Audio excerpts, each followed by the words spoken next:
Morning students, today we will start new chapter of history and chapter name is the Mughal Empire.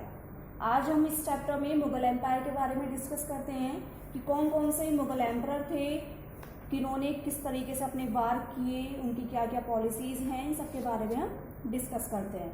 तो सबसे पहले इस chapter में हम क्या पढ़ने वाले हैं, मुगल्स के बारे में। मुगल कौन होते थे, ओके और मुगल एम्पायर किस प्रकार से चलता था, उनका एडमिनिस्ट्रेशन कैसा था, ये सब बारे में हम डिस्कस करेंगे। तो सबसे पहले मैं आपको बताऊंगी कि मुगल कौन होते थे। Mughals were the descendants of the Mongols of Mongolia in central Asia.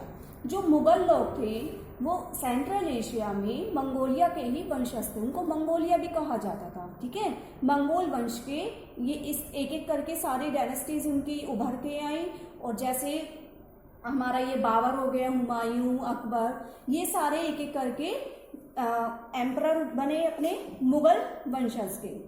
तो सबसे पहले तो मुगल कौन थे? Mughals were the descendants of the Mongol of Mongolia in the central Asia and they were handsome, strong and brave. जो मुगल थे वो strong होते थे अपने टाइम पे, बहुत ज्यादा ब्रेव थे, और वो क्या करते थे, they usually kept thick breeds. जो मुगल लोग होते हैं वो देखने में कैसे लगते हैं, उनकी बड़ी बड़ी ब्रीड्स होती है ना, वो बढ़ाकर रखते हैं वो अपनी। दूसरा, जो मुगल्स थे उन्होंने डेवलप किया किसको, न्यू आर्ट ऑफ वारफेयर को भी उन्होंने डेवलप किया।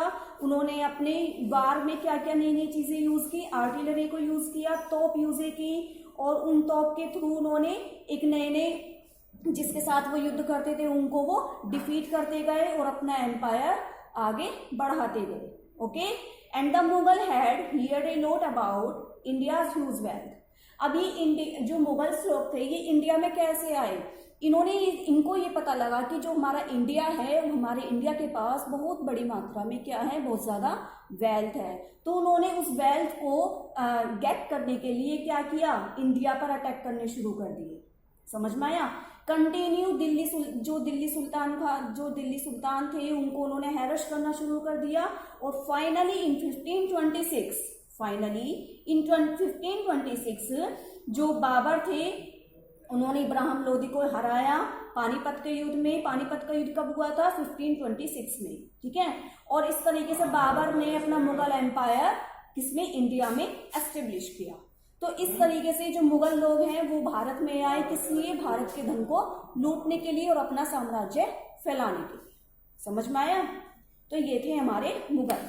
अब मुगल एम्पायर आप देख सकते हैं कहां से कहां तक फैला हुआ है। ये देखिए, इसमें ये लगभग 1605, इसमें अकबर ने कहां पे, काबुल, हिंदू कुश, ये सारा एरिया उन्होंने अपने कंट्रोल में किया। इसके बाद औरंगजेब ने पूरा ये डेक्कन प्लेटू है ना, ये वाला, ये उसने अपने कंट्रोल में कर लिया था। यहाँ ये इस तरीके से फैला हुआ था पूरा मुगल एम्पायर।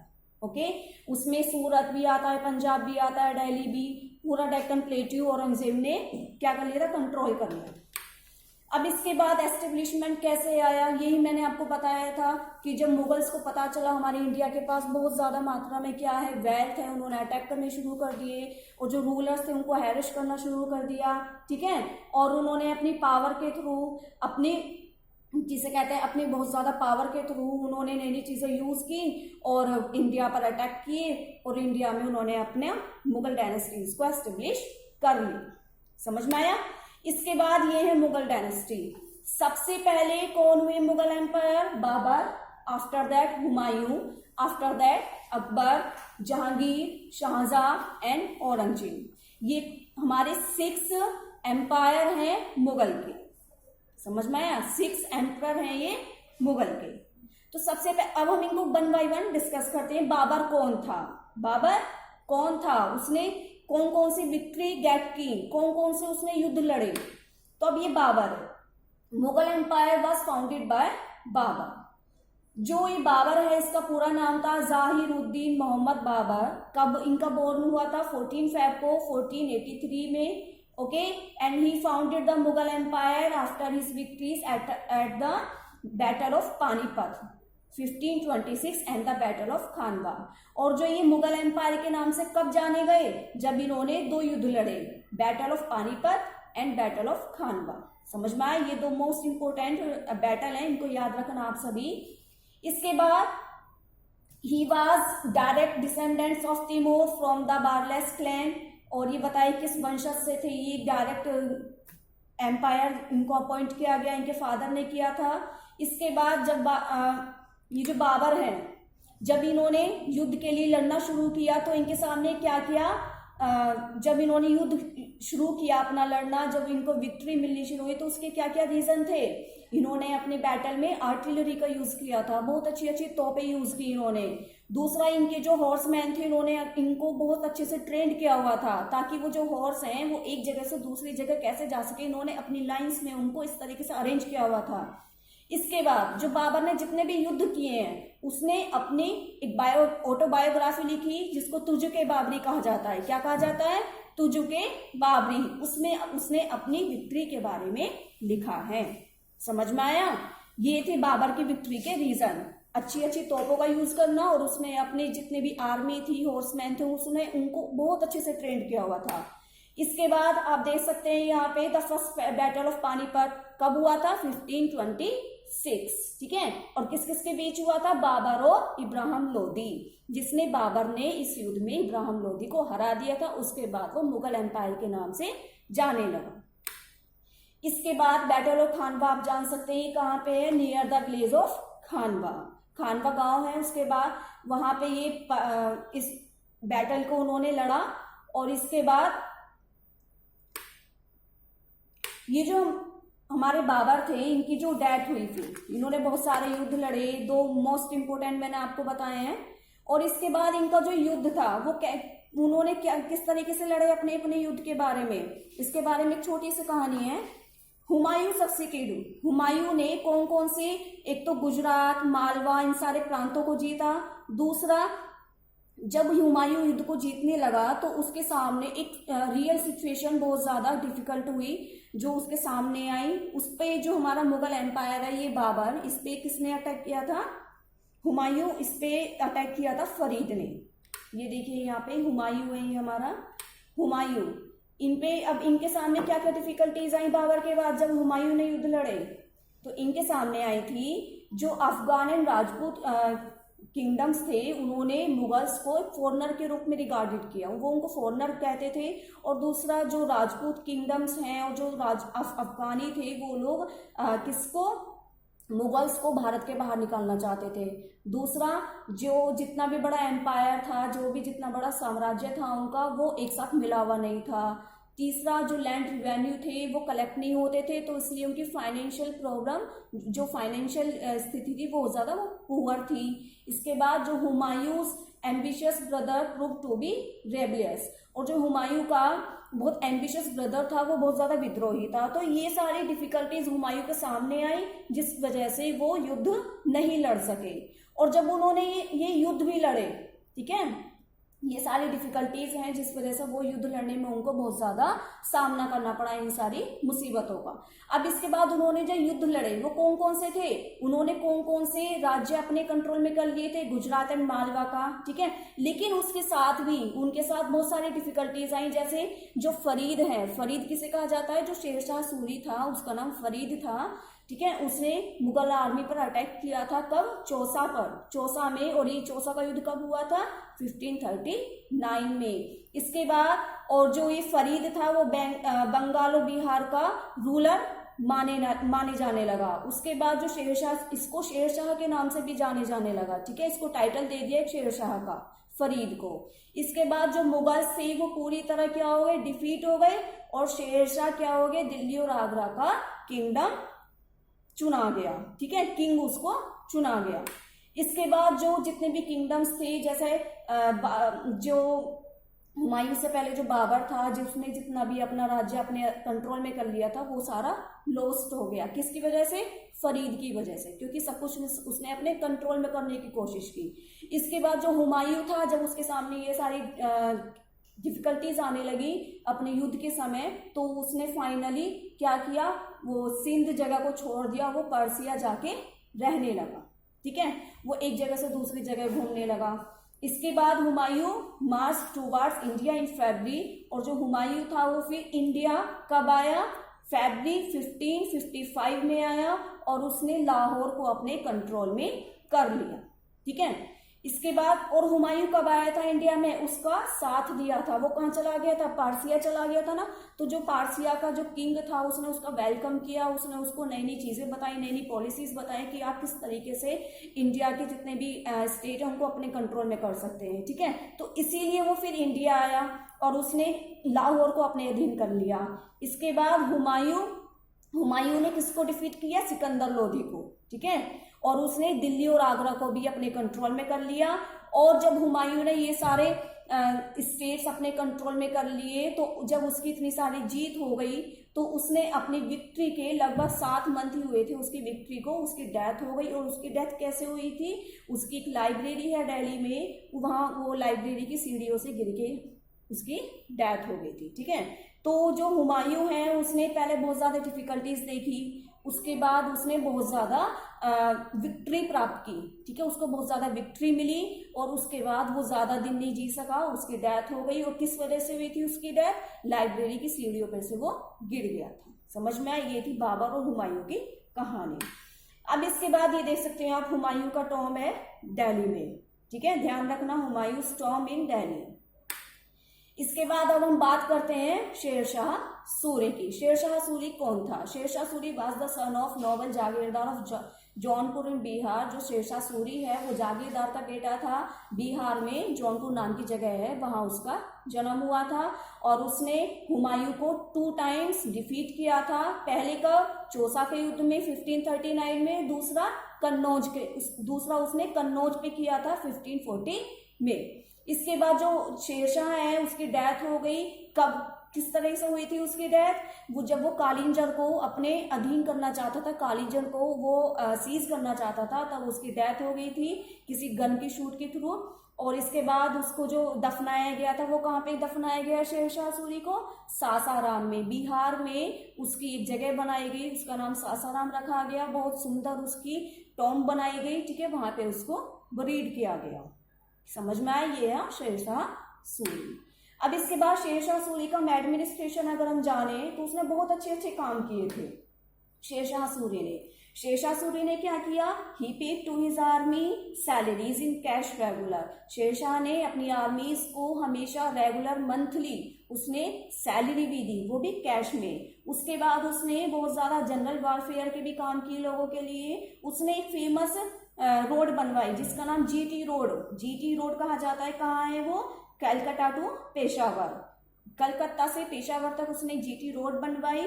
ठीक है, इसके बाद he also introduce gold, silver and copper coins as टकाओ रुपया। उसने इन सबको भी चलाया, गोल्ड को, सिल्वर को, कॉपर को और कॉइन्स, इन सब के कॉइन्स भी उसने अपने जब उसका राज्य था तब चलवाए। इसके बाद उसने एक न्यू पोर्टल सिस्टम स्टार्ट किया था। ठीक है, इसके बाद जो शेरशाह सूरी था उसने डिवाइड कर दिया था अपने एम्पायर को 47 प्रोविंसेस में। 47 प्रोविंसेस में उसने उसको डिवाइड कर दिया था अपने एम्पायर को, और जिसको सरकार भी कहा जाता था। ठीक है, और जो उसकी सरकार थी, हर एक सरकार के पास 2 चीफ ऑफिसर्स भी रखे गए। 2 चीफ ऑफिसर्स होते थे हर एक सरकार में, जो क्या देखते थे, सारे लॉ ऑर्डर को मेंटेन करते थे। समझ में आया। And Sher Shah Suri greatly improve the revenue system of the empire. उसने अपने एम्पायर में जो भी रिवेन्यू सिस्टम था, किस तरीके से लेना है, कितनी लैंड पर लेना है, कितनी मेजरमेंट पर लेना है, इन सब की भी उसने इस सिस्टम को बहुत अच्छे से देखा और उसको चलाया। समझ में आया। और शेरशाह सूरी की डेथ कैसे हुई थी, शेरशाह सूरी की डेथ 1545 में हुई थी। और उनका जो बेटा था सुल्तान इस्लाम शाह, वो उसने उनके सिंहासन को संभाला। ठीक है, और उनका बेटा भी ज्यादा दिन नहीं जी सका, वो भी बहुत जल्दी डाइड हो गया। तो ये था शेरशाह सूरी के बारे में, उसने किस तरीके से उसका एडमिनिस्ट्रेशन है, कौन कौन सी उसने नई नई चीजें बनाई, कौन कौन से सिस्टम चलाए। ओके, तो ये सब था। अब हम बात करते हैं अपने फेमस ग्रेट पर्सन अकबर, जो बहुत वेरियर थे, बहुत ग्रेट वेरियर रहे हैं। अब हम अकबर के बारे में डिस्कस करते हैं। अकबर का बर्थ नेम आपको पता ही है, जलालुद्दीन मोहम्मद अकबर कहा जाता है इनको। ठीक है, and he was born 14 October 1542, also known as Akbar the great of Akbar, इनको द अकबर ग्रेट कहा जाता है। इसके बाद he was Mughal emperor from 1556 until his death. इसकी डेथ के बाद इसको मुगल एम्परर के फेमस मुगल एम्परर के नाम से जाने लगा। और इसके बाद he was the third and one of the greatest ruler of the Mughal dynasty in India. और वो भारत में जो मुगल डायनेस्टीज थी उसमें ये थर्ड एम्परर सबसे फेमस नाम से जाना जाता है, थर्ड एम्परर था ये। समझ में आया। अब इसके बाद अब अकबर जो मुगल एम्परर है, अकबर शूट, ये आप इमेज देख रहे हैं जो अकबर ने जब शूट किया था राजपूतों पर, कब, जब वो चित्तौड़गढ़ को अपने कंट्रोल में करना चाहता था। ये इस तरीके से इमेज है, ये सारे राजपूत इनको शूट किया था इसमें। इसके बाद जो अकबर ने कौन कौन से स्टेट को अपने कंट्रोल में किया, उसमें क्या क्या कैप्चर किया उसने, राजस्थान, बिहार, बंगाल, गुजरात, डेक्कन, आसाम, कश्मीर, काबुल, इन सबको इसने कैप्चर किया। Akbar was given a tough fight by Maharana Pratap. Akbar को महाराणा प्रताप के थ्रू ट्रेन किया गया था, ठीक है। और इसके बाद अकबर की डेथ हुई थी 1605 में। अब अकबर का ये मनसबदारी सिस्टम क्या था, इसके बारे में पढ़ते हैं। अकबर ने जो अकबर का एडमिनिस्ट्रेशन था उसमें एक सेंट्रल एडमिनिस्ट्रेशन, एक फेमस सिस्टम हुआ था मनसबदारी सिस्टम। ये मनसबदारी सिस्टम क्या था, Akbar created an imperial service based on merit and graded it according to military rank. This system was called as mansabdari system. इसमें रैंक भी दी जाती थी जो वहां के सोल्जर्स थे, इसके उसमें द लोएस्ट रैंक वाज 10 थी और हाईएस्ट रैंक कौन सी थी 5000, ठीक है। And princess receive rank of 7000। जो प्रिंस थे उनको कौन सी किस प्रकार की रैंक दी जाती थी 7000। इसके बाद एम्परर डायरेक्टली अपॉइंटेड मनसबदार, जो वहां के सम्राट थे वो मनसबदार को डायरेक्टली अपॉइंट किया करते थे। They were paid in cash and not in land grant. उनको कैश में सैलरी दी जाती थी, उनको लैंड का कोई भी लैंड ग्रांट नहीं किया जाता था कि आपको ये भूमि दी जाएगी, ऐसा कुछ भी सिस्टम नहीं था। उनको सैलरी दी जाती थी रेगुलर। इसके बाद जो मनसबदार थे उनको ऐसा नहीं है कि वो हेरिडेटरी थे, उनको कोई भी अपॉइंट कर सकता था सम्राट। आफ्टर दैट जो अकबर के समय में जितनी भी पोस्ट होती थी उन सबके नेम मैं आपको बता रही हूँ। जैसे चीफ काजी कौन होते थे, वो हाईएस्ट जुडिशियल ऑफिसर होते थे, उनका नाम चीफ काजी था। दीवानी अशरफ कौन होते थे, head of land revenue department. जो लैंड रिवेन्यू डिपार्टमेंट को संभालते थे उनको दीवाने अशरफ कहा जाता था। दीवान क्या था, head of finance department. Head of finance department को दीवान कहा जाता था। मीर बख्शी कौन होते थे, जो हेड ऑफ मिलिट्री पे थे, जो एंड अकाउंट्स ऑफिस थे, ठीक है, जो मिलिट्री को पे करते थे उनके हेड को मीर बख्शी कहा जाता था। खाने सामान कौन थे, head of imperial house hold department. दारोगा तोपखाना कौन थे, जो आर्टिलरी के डिपार्टमेंट को संभालते थे, जो तोप वगैरह देखते थे, उनका सिस्टम कैसा है। And mirrors had to look after the petitions. ये सारे ये पोस्ट हैं, इन सबके नेम आपको थोड़े डिफिकल्ट लगेंगे बट याद रखना है, ओके, आपकी बुक में भी है ये।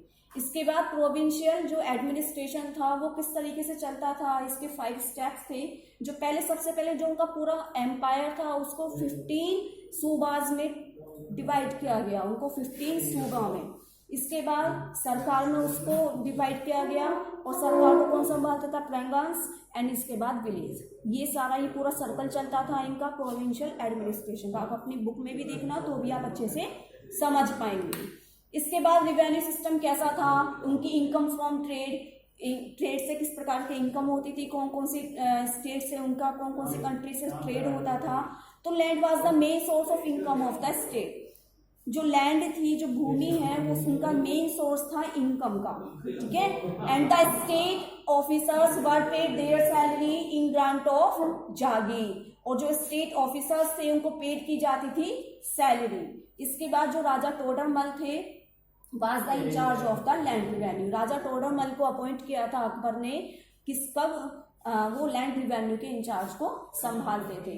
And Gujarat and Bengal were the 2 important centres of foreign trade. इन 2 स्टेट से इनका ट्रेड वो होता था, इंपोर्ट एक्सपोर्ट, वहां से वो माल मंगाते थे, भिजवाते थे भी थे, ठीक है। तो ये 2 इम्पोर्टेंट सेंटर्स थे, गुजरात एंड बंगाल। समझ में आ गया।